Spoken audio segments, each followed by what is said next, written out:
Wahai Muhammad, aish ma syi'ta, hiduplah sekehendakmu, fa innaka mayyitun, maka kamu akan mati. Wa ahbib man syi'ta, fa innaka mufariquhu, cintailah siapapun dan apapun, maka kamu akan berpisah dengan orang yang kamu cintai. Wa'mal ma syi'ta, fa innaka majziyun bihi, berbuatlah sekehendakmu. Ingat, setiap amalanmu akan dihisab oleh Allah dan akan diberikan ganjaran.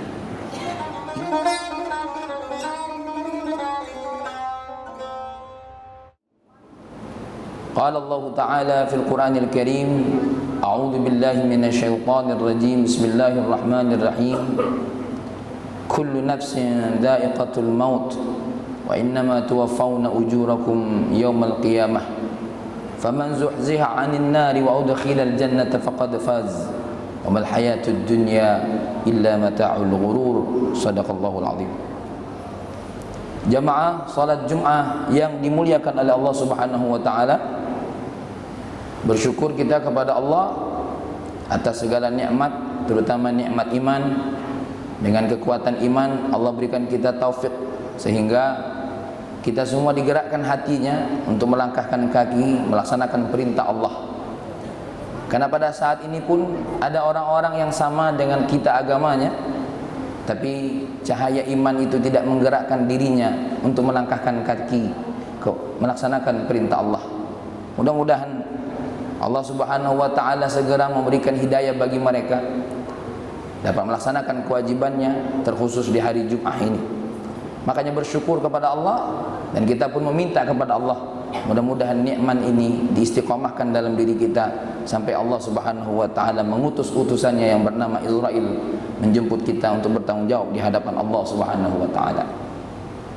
Salawat dan salam semoga senantiasa selalu tersanjungkan kepada baginda kita Nabi Muhammad sallallahu alaihi wasallam, manusia mulia, manusia yang menjadi teladan, manusia yang menjadi contoh, ya, tidak hanya sebagai seorang penyampai dakwah, tapi dalam semua aspek kehidupan Nabi kita Muhammad sallallahu alaihi wasallam adalah manusia yang luar biasa. Tegasnya membuat musuh menjadi getar, kasih sayangnya membuat kawan menjadi berpelukan dan berkasih sayang untuk bersama menuju Allah Subhanahu wa taala. Begitu juga dengan seluruh keluarganya yang telah berkorban, sanggup dihina, sanggup dicaci, sanggup dimaki untuk tegaknya agama Allah, dan juga para sahabatnya yang telah berkorban segala hal sampailah Islam itu di hadapan kita dan kita pun bagian daripada agama itu. Mudah-mudahan apa yang kita selawatkan kepada baginda kita Nabi kita Muhammad SAW, keluarganya dan sahabatnya, maka percikan salawat pun itu jatuh kepada diri kita dan kita menjadi orang yang berhak mendapatkan syafaatnya. Na'udzubillah min dzalik. Sehebat apapun sujud kita, sehebat apapun doa kita, kita tidak mendapatkan syafaat dari Nabi kita Muhammad sallallahu alaihi wasallam. Jamaah salat Jumat yang dimuliakan oleh Allah, pesan mimbar Jumat selalu mengajak kita ketakwaan, untuk bertakwa kepada Allah. Semua kita sudah tahu ketakwaan ini adalah kekuatan dalam rangka mengontrol diri kita, mengontrol mata kita, telinga kita, mulut kita, tangan kita, mengontrol semua apa yang sudah Allah berikan kepada kita, harta, wanita, tahta, semua itu harus dikontrol, tidak ada lain. Maka alat untuk mengontrol itu semua Allah berikan sebuah tuntunan kepada kita agar kita bertakwa kepada Allah Subhanahu wa taala. Tanpa takwa, berapa banyak manusia akan celaka dengan hartanya. Tanpa takwa, berapa banyak manusia akan celaka dengan wanita yang ada di sekitarnya. Tanpa takwa, berapa banyak orang yang akan jatuh dengan tahtanya. Oleh karena itu, sama-sama kita meningkatkan ketakwaan kita.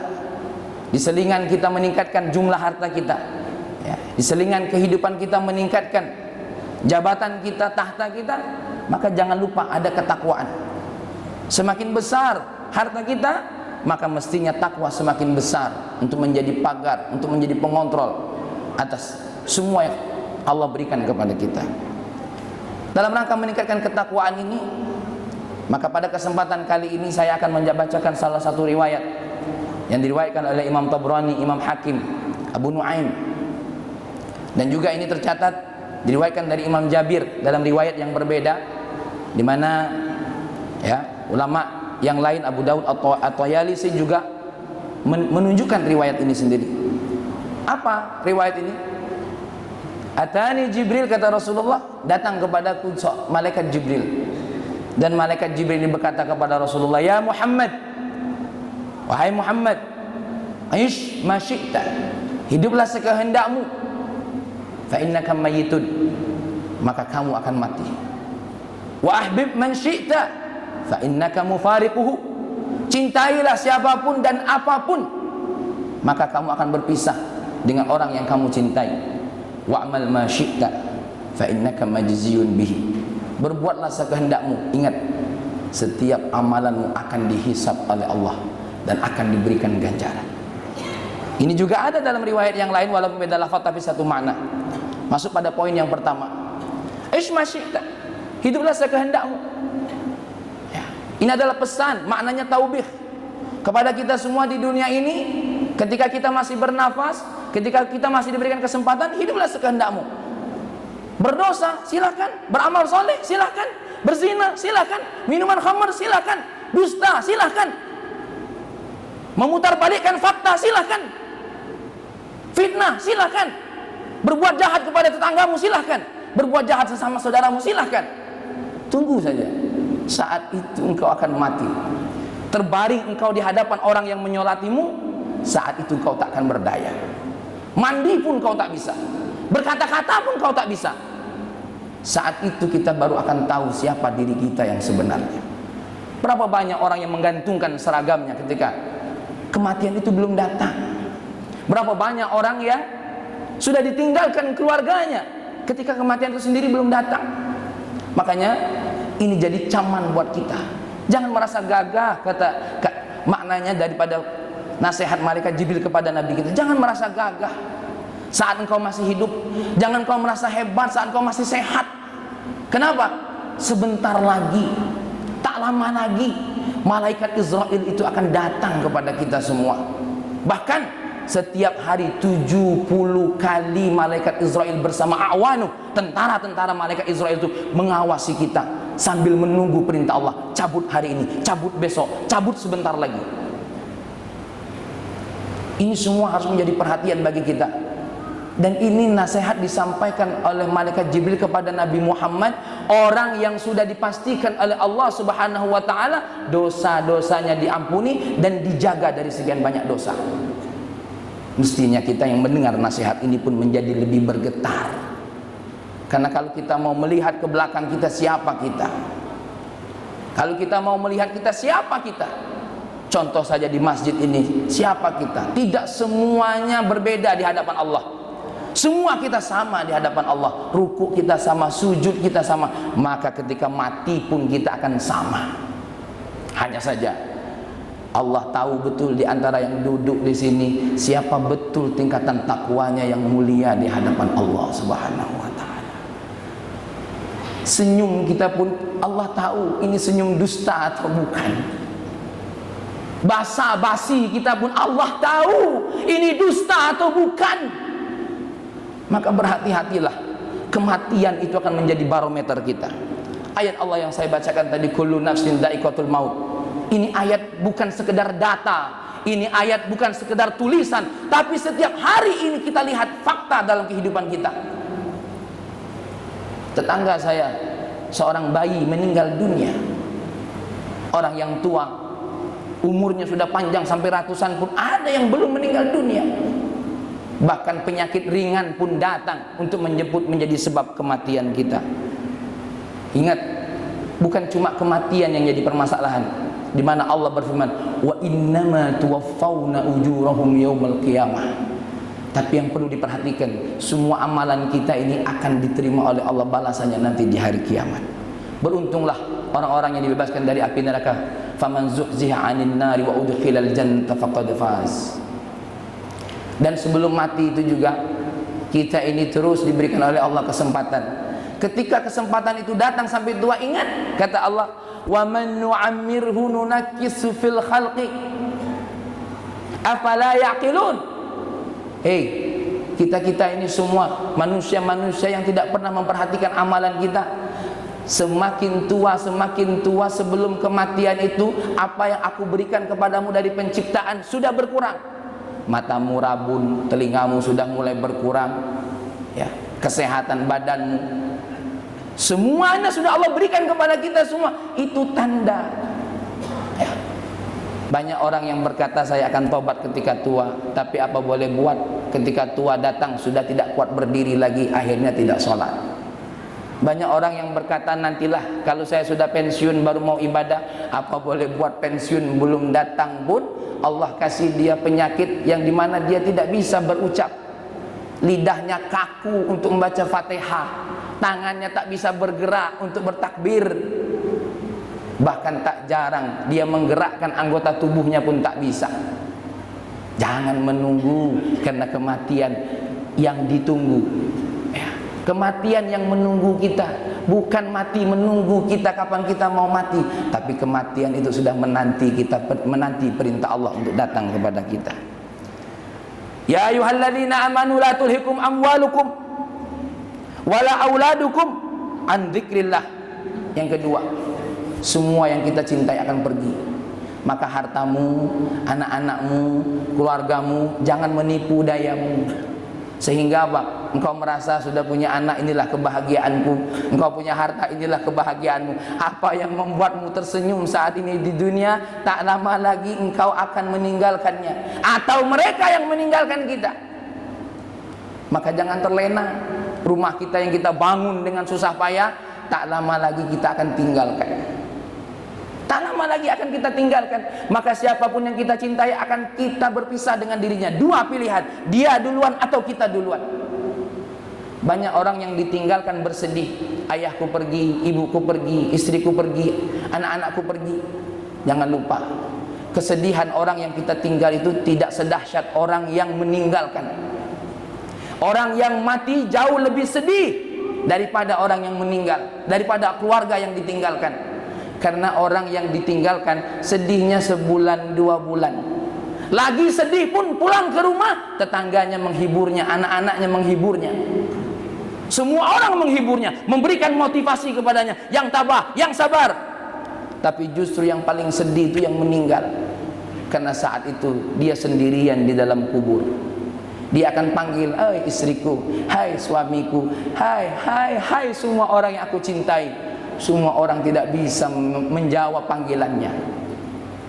Oleh karenanya, pada poin yang pertama tadi, yang suka-suka dalam berbuat, yang suka-suka dalam bersikap, tidak melihat halal atau haram, tidak melihat ini dilarang oleh Allah atau tidak melihat ini kezaliman atau tidak, maka saat itulah dia baru tahu apa keadaannya di dalam kubur. Hartamu tak akan dibawa. Sudah banyak hadis Nabi yang kita dengar, ada 3 yang akan mengantarkan kita: keluarga, harta kita, dan amalan kita. 3 yang menghantar ini, 2 pulang, 1 yang tinggal. Maka beruntunglah ya, beruntunglah ketika yang dibawanya itu adalah sebuah amalan yang akan menjaganya. Kenapa? Akan masuk pada poin yang ketiga, wa'mal ma syi'ta, lakukanlah apapun yang kamu buat. Kenapa? Karena apapun yang kamu buat itu akan diberikan ganjaran oleh Allah.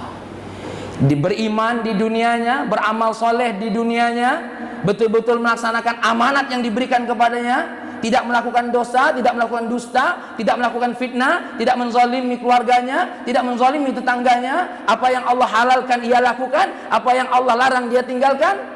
Maka orang-orang yang seperti ini akan masuk dalam sebuah hadis Nabi sebagaimana diriwayatkan, ya, dikeluarkan oleh Ibnu Abi Dunya,